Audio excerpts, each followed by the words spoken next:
Welcome to February. What day is that? What day are we at? February. See, the hard part of knowing the date for this is I have to. Sorry, I'm just spitting out my gum. Again, constantly wasting or more so sacrificing gum for this endeavor. The hard part about finding the date of this is I have to do math. So it's like whatever the date is today plus 1 day, because then it comes out the next day.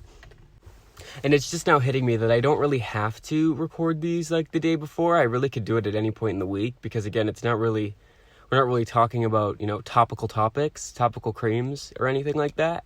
So I could have recorded this in 2016 and I'd be still talking about the same nonsense that I'm talking about now.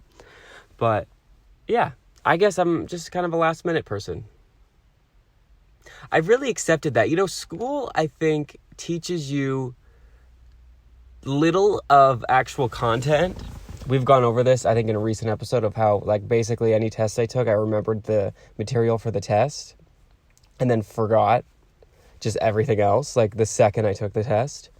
But it really teaches you, your habits, your learning styles, just how you do things. And I learned two things. I learned that I'm a procrastinator just as it is. I just am a procrastinator. I've tried to not be. It just doesn't work. My work is better if I do it the night before. And now you could say, are you sure it's better? Here's my theory with procrastination. I could spend weeks writing a paper. Even if we look at, more recently, college age.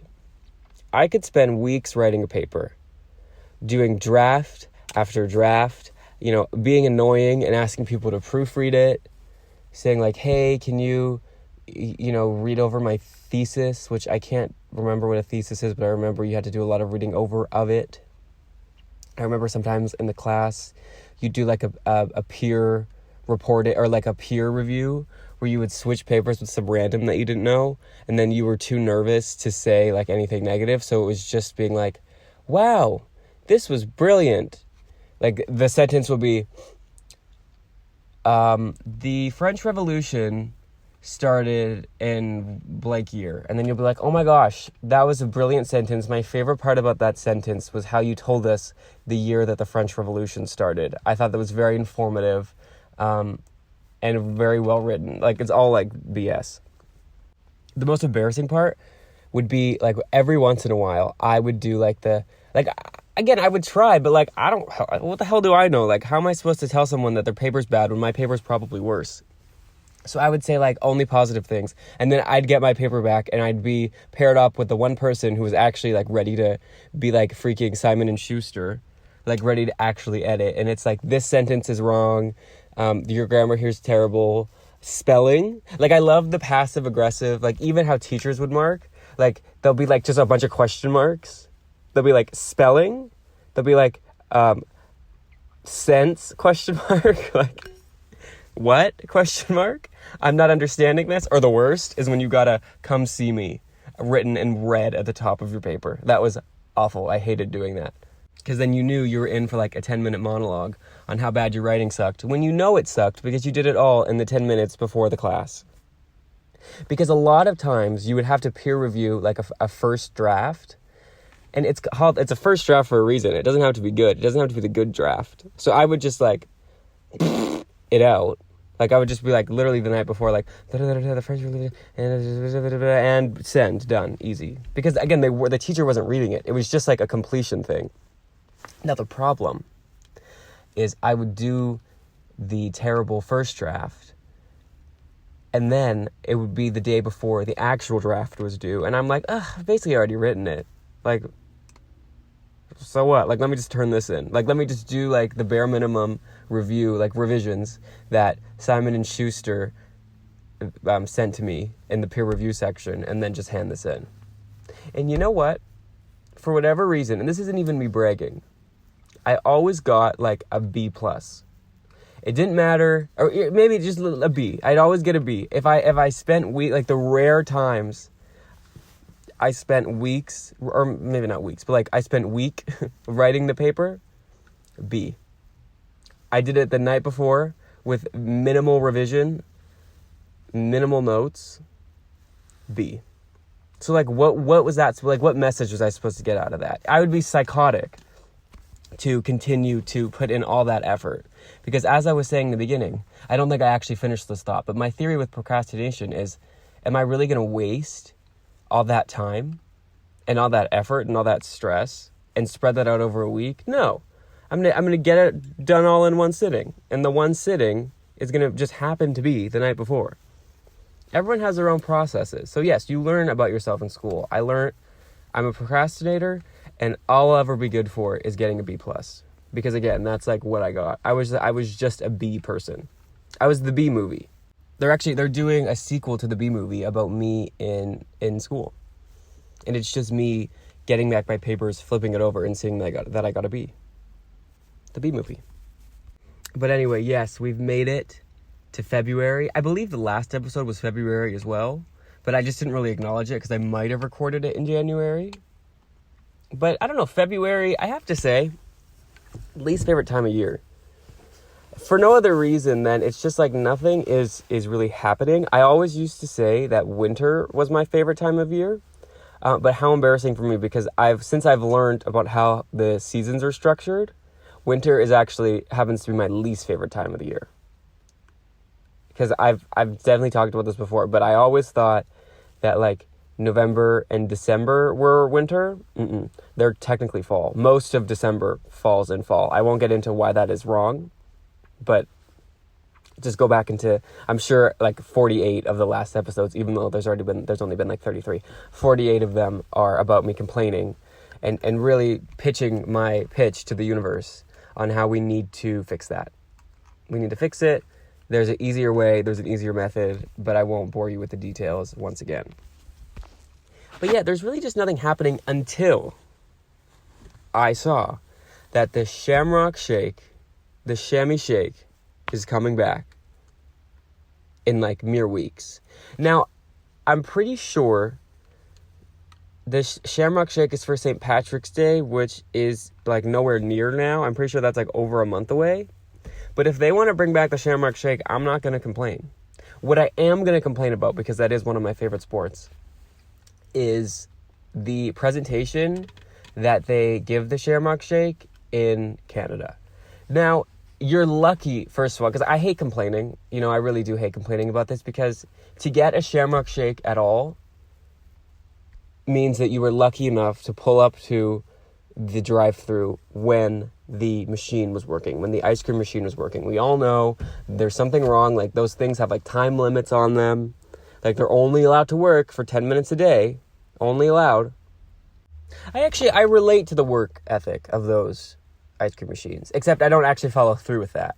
Like, I don't show up to work for 10 minutes and then leave, and then like sometimes come back and then leave. Now, I think there's a conspiracy theory that the ice cream machines are a scapegoat for just the laziness of the employees, which I also respect. I've been a lazy employee before. I'm trying to turn it around in 2023, but it happens, you know? But my top complaint of the Shamrock Shake, which I think is the new name of this podcast, my top complaints, is the presentation that they give you in Canada. I've gotten a Shamrock Shake from the States, and they put it in a clear cup as the Lord intended, with whipped cream, and I believe you might also get one of those fake cherries that you don't digest for 7 years. Or so I've been told. About the 7 years part, I know that they actually give them to you. But in Canada, they just give them to you in like the cup that you get a soda in. Like, what is that? Now, maybe it's a Save the Turtles, no plastic endeavor. That I would respect a bit more. But it's just, they could at least throw some whipped cream on it. Like, it's like fully looks like you got a soda. You got a pop. You know? And it's just not, like, it tastes better with the whipped cream in the proper presentation. Like, I'm sorry. The Canadian Shamrock Shake, you have been chopped. Because presentation was part of the criteria. Presentation was part of our, you know, judging, the judges' scores. And the judges have determined that you have been chopped. Also, one time, I got a Shamrock Shake, and they put so much green stuff in it, and I was like, yes. Like, this is it. This is going to be the one. And it tasted like toothpaste. So I did not brush my teeth that night because I feel like I had already done so. Don't ask how many cavities I've had. Also, if I remember correctly, they did one year where they merged the Shamrock Shake with Shrek. Like, it was like a Shrek shake. And I think that was like a genius idea. I wish I had thought of that. Speaking of genius ideas, where is Shrek 5? Like, where is it? I don't see any reason why Shrek 5 is not, like, in theaters already. Like, we should be on Shrek 8 by now. Like, what is wrong with us? What is wrong with us, truly? Everything gets rebooted. Everything gets, like, 10 sequels. No one wants to think of an original idea anymore. And that's fine. I respect it. I wrote the same, speaking of essays, I wrote the same essays over and over and over and over again. Like, if ever there was an option to, like, pick what you wrote about, I can't remember what my topic was, but, like, I would just write about the same thing and just kind of skew it so that it fit the particular subject that I was taking at the time. But I get it. I also wrote, I think, 4 essays on that book, 1984. I don't know who it's by. It's apparently a classic. I wouldn't know because I actually didn't read it. 4 times this book came into my path, and I just ignored it. Like, fully ignored it. I've probably spent more time Googling what happened in these books than it would have taken me to just actually read them. Like, I would go to such lengths.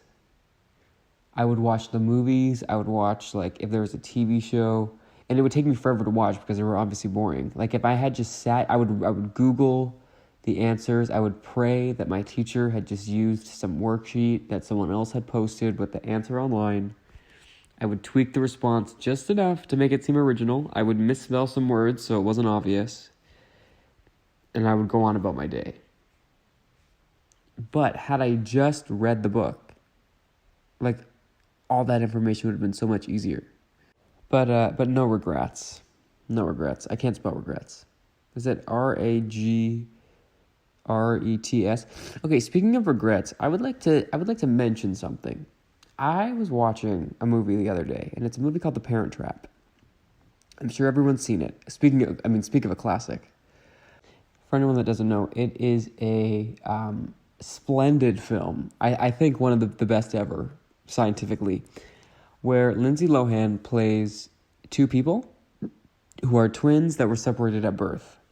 I don't exactly remember the details, but there was like a couple, one was British and one was American, and they had twin girls and then got divorced. And one took one kid.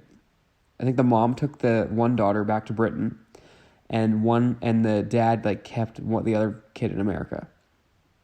And I guess when you're a kid, it's more of like a kid's movie, which I believe was a remake, but I mean, we only really acknowledged the Lindsay Lohan movie. I guess when you're a kid watching that movie, you're like, oh, duh, that makes sense. Like, equitable division of the assets. You know, you take half of the money and you take half of the kids. But just thinking about it now, like, for the first time, I really realized, like, that's awful. Like, huh? Like, who thought that was a good idea? Also, like, how terrible could it have been to just, like, maybe meet somewhere in the middle? Like, couldn't they have just moved? Like, I think one was in, like, California, the other one was in, like, London. Like, maybe moved to New York, like, in between the 2 places? Or, like, just figure it out because you had twins? Like to truly be like, okay, let's just split the kids. Like, what? And also, then, how did they pick? And maybe the movie addresses this. Did they do, like, an eeny, meeny, miny, moe situation? Was one, like, I think this one always hated me, like, let me take the other one? I have to rewatch the movie. Even though I started watching it, when I said I watched it the other day, I mean, I watched the opening 10 minutes and then fell asleep.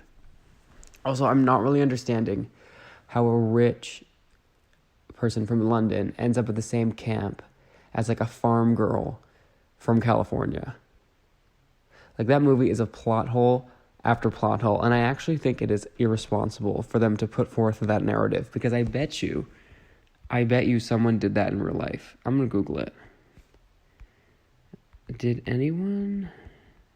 Ready? We can do this together. Everyone go into Google and type, did anyone do Parent Trap in real life?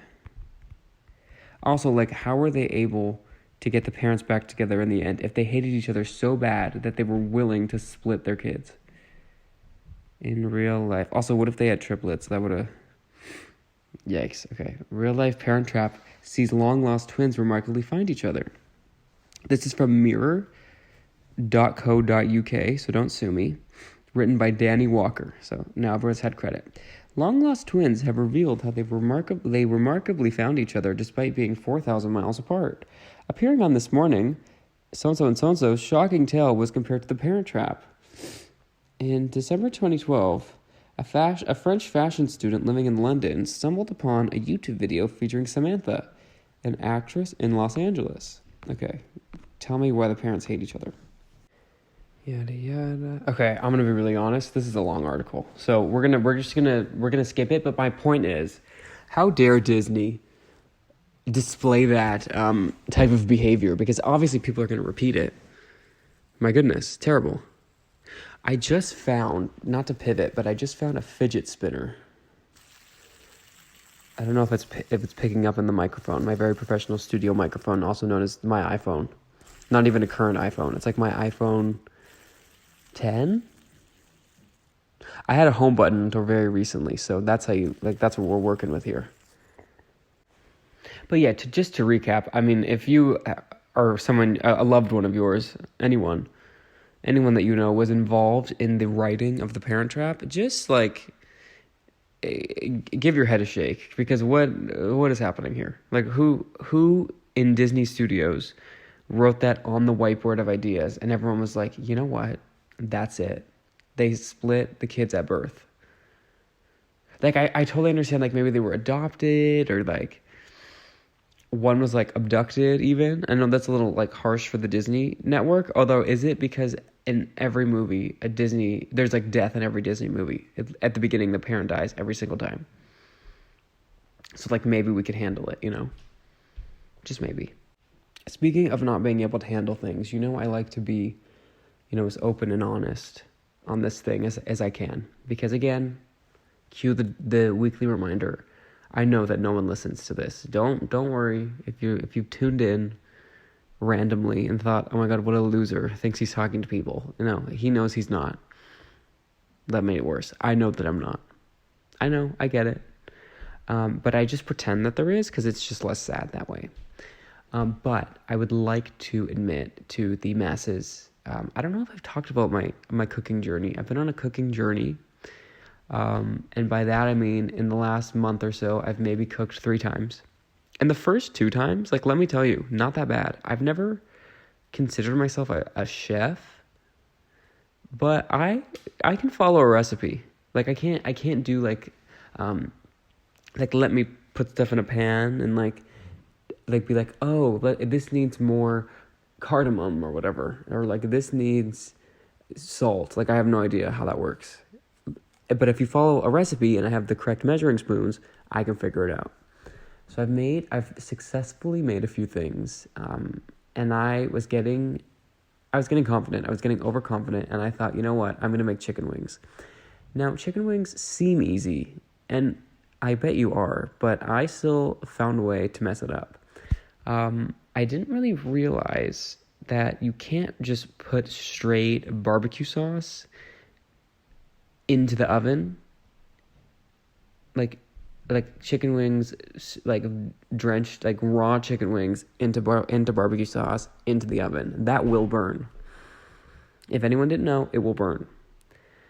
And then like it won't like fully burn in the beginning. Like you'll put them in, and then like maybe you'll go to like get a snack, because that's my favorite thing to do while cooking. It's eating. It's like by the time everything cooked, like especially it has to be in the oven for a long time, like I'm pretty much full.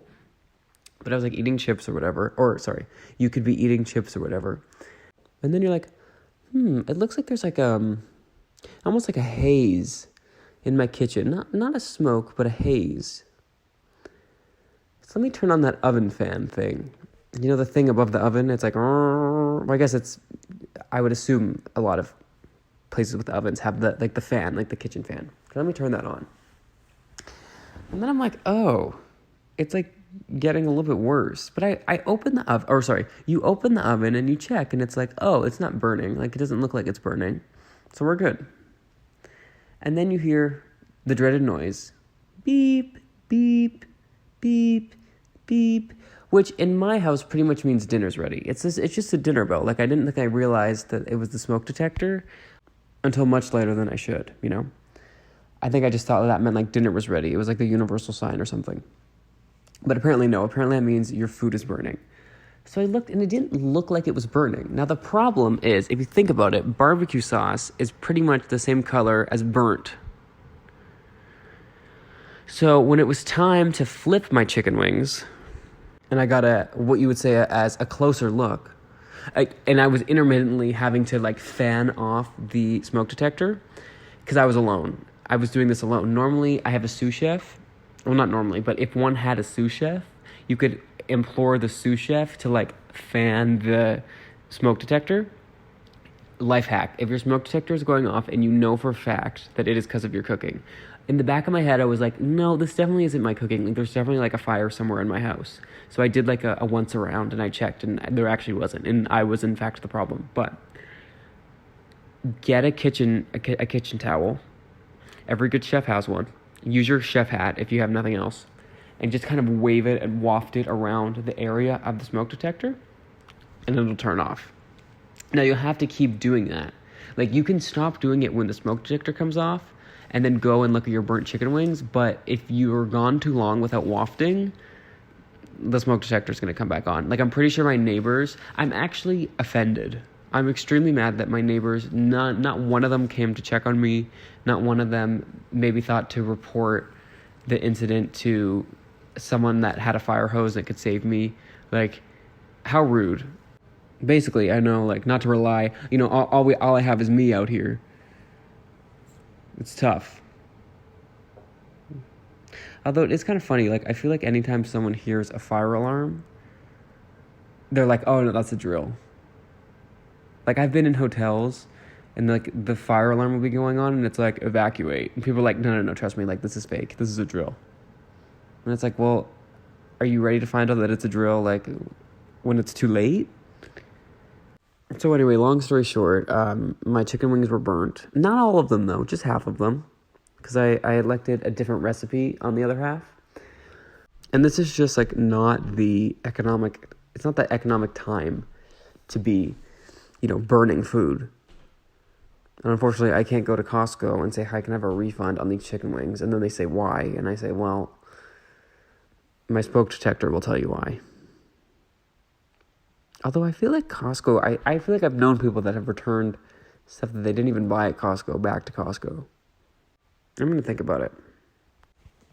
Oh, speaking of, as we were talking about before, I have like such a wide reach and like such a platform. I'm going to use it to speak to the inventors of hair gel. If you or someone you've known invented the hair gel that I use, I can't remember what type it is, but I mean, you'll know it when I describe it. Can we not have it evaporate after like 3 hours? Just because it's like, it's a little bit of an irritant when I'm walking around, you know, just performing my average duties, and like my hair starts flopping out of where I hair gelled it to be. I got in a terrible pattern of having to gel my hair in COVID because I think, like many people did, I got a self haircut or like a DIY at-home haircut. I was the only person in my house that didn't cut it, so it was not a self-cut. It was my brother cut it, and then I think my dad got involved, and then my mom tried to fix it while being directed by my sister. It was a lot. But basically, since then, it's been cut in like a style that needs to be reinforced with hair gel. And then I went through about a 2-year period where I was able to wear a hat during any endeavor. So like at home I was wearing, like indoors I was wearing hats. At work I was able to wear a hat. But I've unfortunately exited that phase of my life. So we're back to hair gel. And I recently discovered that if you use a brush to brush your hair after the hair gel, it looks a lot better. But I'm still having the issue of it just doesn't stay. So any tips? So chicken wing and hair gel tips are very much welcome. I take, people are like, no unsolicited advice. I'll take it. Whatever you have for me, like any tips, any tricks, I'll take it. I don't care. I know I'm a mess. I never claimed to not be. So like, if you have any tips, I mean, if it's like you're sending me like how to not talk like you have a sinus infection, you can leave that. Like, I know it's bad. I'm working on it. It hasn't been going away. It's just my voice. It's very natural. Actually, today I sound a bit stuffier than usual. I think there's a cold going around, and I feel like I'm doing everything in my power to not get it. And I'm actually doing a pretty good job. I'm like manifesting not having this cold, and I've been fighting it off like pretty well. Every once in a while, I feel like a sneak of a symptom, or like I sneeze and I'm like, it got me, but it has not got me yet. You know what's kind of like a wild medical phenomena? Like that half an hour where you go from like not sick at all, or like maybe very, very mildly sick, to like, I need to be in bed. Does that ever happen? And it's always like in the evening. It's like 6:30. You're like maybe feeling like the throat's a little dry, and then you put on one episode of something, and then by the end of the episode, you're like, you need Dayquil, or like I guess NyQuil if it's at night. It's a very specific area of medicine, or the doctoral community. It's very similar to in COVID, or the very beginning, where that half an hour happened, where we went from like, this is kind of looking bad, to like everything is shut down. Like the NBA shut down. Someone got COVID. I can't remember who. Like the first famous person got COVID. It was like we went from like, oh, this could be bad, to like, oh, like we're not leaving the house for months. Even though I sometimes am grateful for the fact that we really, really believed in 2 weeks to flatten the curve. Like, I'm sure like the people saying 2 weeks to flatten the curve like believed that too. Like, we obviously, no one had been through this before, so I'm not complaining for once, finally. But like, we were really thinking like, okay, 2 weeks and this whole thing, and I even thought 2 weeks was a long time. I'm like, there's no way we're gonna be stuck at home for 2 weeks. And we weren't stuck at home for 2 weeks. I was right about that, but not necessarily the other parts. We are coming up on the 3rd anniversary of that whole saga, which is kind of crazy. I mean, 3 years is like, and what I do wish we had like a moment where it was like, okay, it's done. Because it's not really, is it done? It's not done, but I'm sure it's still a problem. Let me Google it if it's still considered is COVID still a pandemic? Whoa, excuse me. It's happening. That was weird. That was very timely.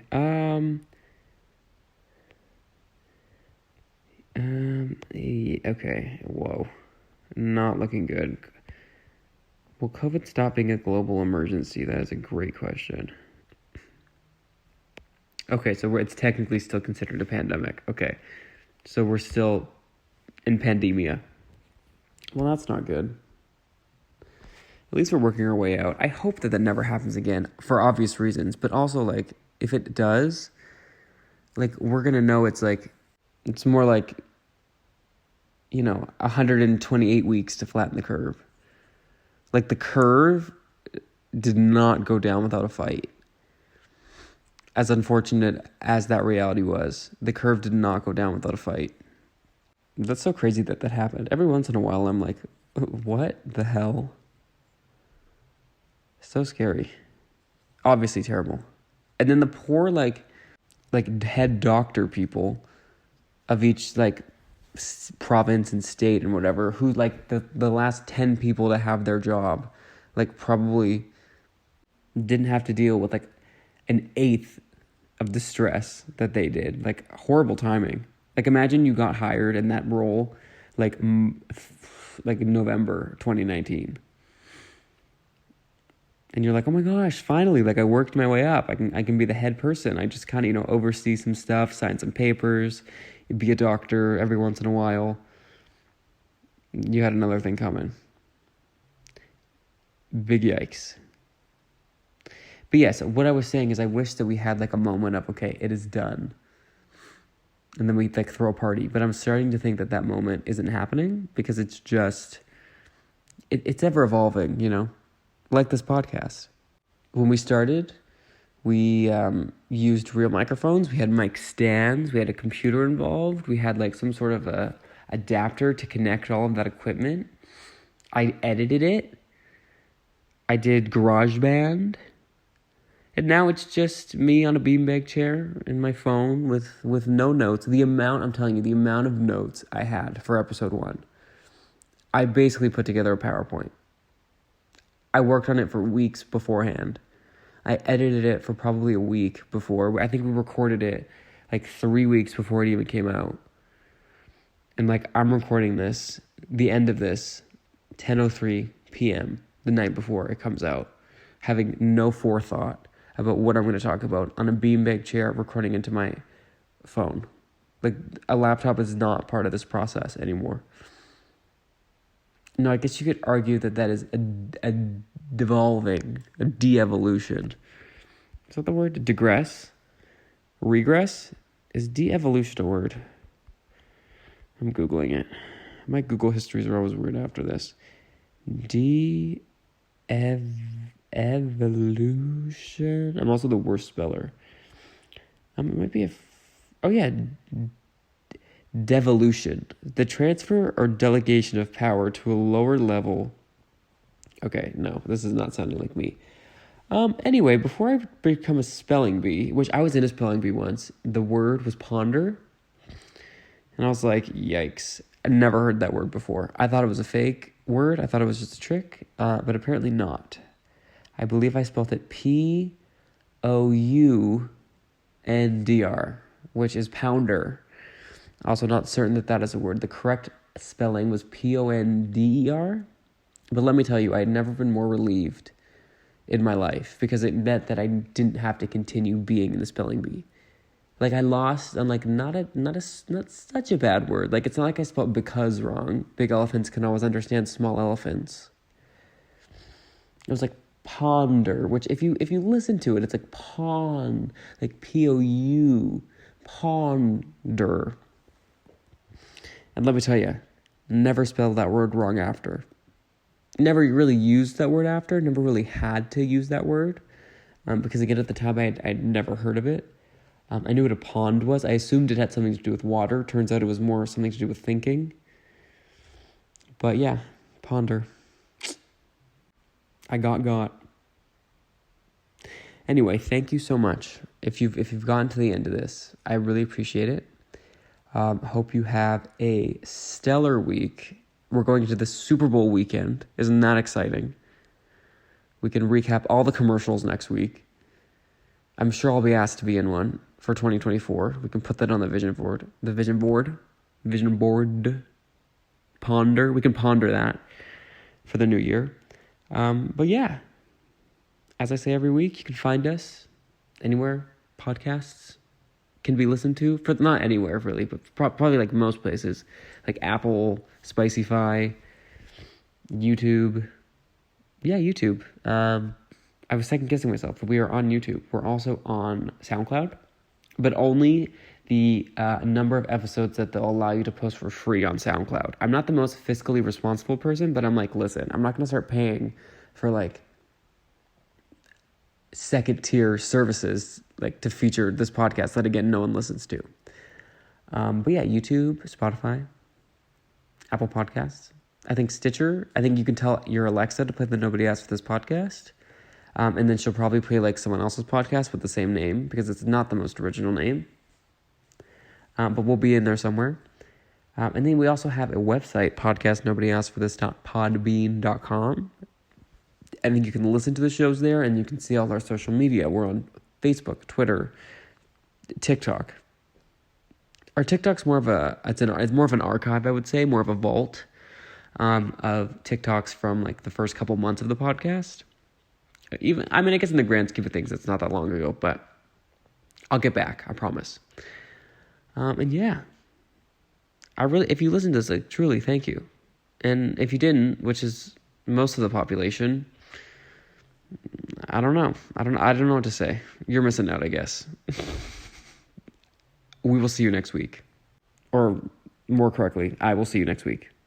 Most correctly, you may hear me next week. Goodbye.